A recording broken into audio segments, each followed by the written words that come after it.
back. With all the focus on the historic flooding happening this week in Texas and Louisiana, it begs the question, is Mother Nature trying to tell us something? Our next guest, particularly this week, appears to be a visionary. He has been predicting long before Harvey that nature's incredible ability to provide plentiful water and protect us from floods and other weather-related events is on the decline. He's one of the featured speakers for the upcoming TEDx Jacksonville 2017 conference. We welcome the co-founder of Groundwork Jacksonville and Land Protection Director at North Florida Land Trust to the show. That's a mouthful of a title, but it's very important. Welcome, Mark. Thank you. Okay, so what are your thoughts right now on what's going on in Texas and Louisiana with the storms? Well, obviously, it's an awful tragedy, but I do think it's a good moment for all of us who are in hurricane-prone areas, flood-prone areas of the country to actually really think about what happened in Houston, what happened. Obviously, you get 50 inches of rain, and there's going to be tragedy. Yeah. But what could they have done to make that tragedy less impactful to that particular community? A lot of that has to do with what we call the green infrastructure around there, which is the natural environments in and around Houston. And a lot of what they could have been doing, and part of what you might have been hearing about, is that Houston was being beat up in particular about the way they took care of their local environments, the way they took care of their green infrastructure around their city for flooding and things like that. And people are starting to argue that that might be part of the impact that we're seeing right now. Yeah, there's been a lot of talk about the fact that Houston is really exploding in development right now, and all these grasslands that could have helped absorb this water has been covered up by development and roads and pavement and cement.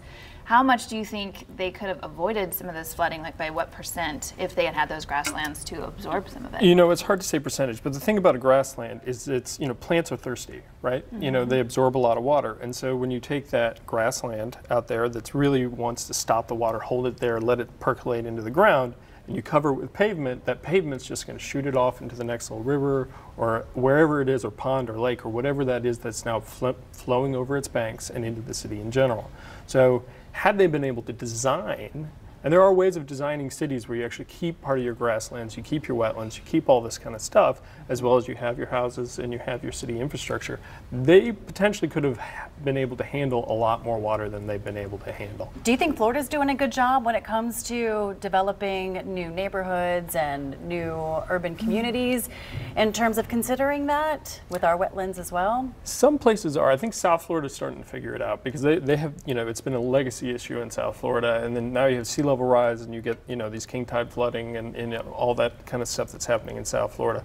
But, you know, in Florida, it's county by county, and we're very, you know, the underlying economics of a lot of our industries is growth. And so seeing, like, hearing that you should hedge growth or that you should do things differently, it's got a lot of pushback. And so I definitely do think that there's a lot of things that we could do better, a lot of things that we could consider that would actually help protect us from a similar situation, because after all, this could happen to us later this year even. So where is this pushback coming from? If it seems like a no-brainer to protect these lands that are going to help prevent flooding, where is the pushback coming from? Well, I mean, largely it's the development community, though I don't want to beat up on them specifically. A lot of the time there's an education gap too. I mean, you know, it's a big multi-billion-dollar industry, and information about how you could do better doesn't always seep to the people who are actually the decision makers. And a lot of the time communities have to ask for it, and the communities have not asked for it. Yeah, and they don't always know. It's a very complex issue, and so I think the development community, the environmental community, community government, they need to start sitting down and talking about how we can do better for our community so that we're safeguarded against a lot of these impacts. Is this everything that you're going to be addressing in your TED Talk and giving people solutions and ways that they can get active?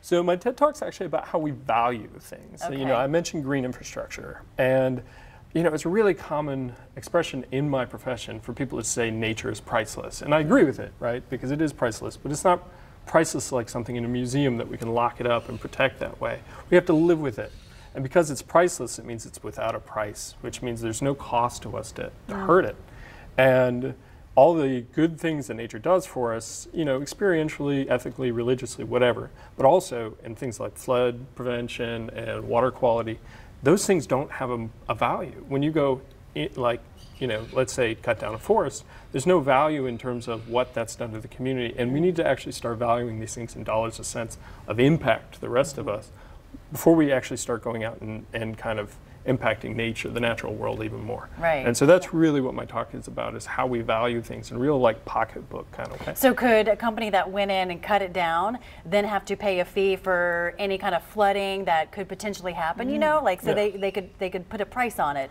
Say it's $50,000 that you're going to have to pay now that we're a little bit more prone to flooding. Yeah, and these things can create markets and jobs of their own. So it might be that, you know, I'm not trying to knock new homes and new communities. Like, I moved down here. I'm not Floridian by birth. And so people are going to come here because it's a great place to be. But maybe it's, you know, they're cutting down the forest and they're taking away the benefits there. Maybe they're paying to replace it somewhere else.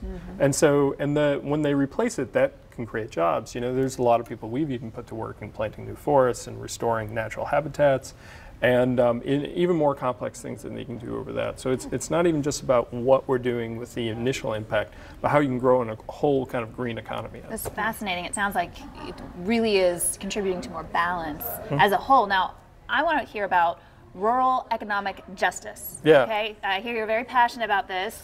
My dad is actually a farmer. Okay. So I'm curious what you have to say about it. So I grew up in a farming community too, Okay. I was lucky to be raised by two wildlife biologists at the same time. Wow. So cool. Yeah, so I got this really kind of good, I'd say, education growing up, not just in rural communities, rural education, and who those people are, but also in how they interact with the environment through the kind of lens of my parents.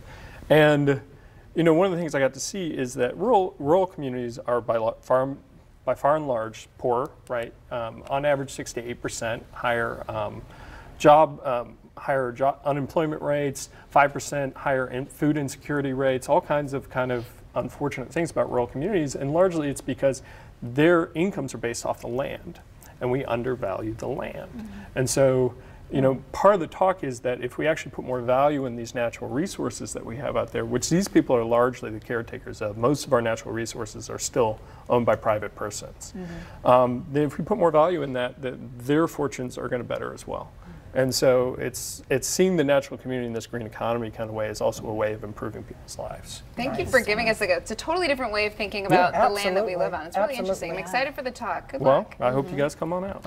Hopefully we'll see you guys out there too, because the TEDx Jacksonville 2017 happens on Saturday, October 14th at the Florida Theater. Tickets are still on sale. I heard they're making the spaces a little bigger year by year, which means a lot of people are going, which is a lot more exciting. So for more information on the conference, visit the website TEDxJacksonville.com. And coming up after the break, getting the inside scoop on some of the hottest celebrity beauty trends. Noreen Young spills the tea when we come back.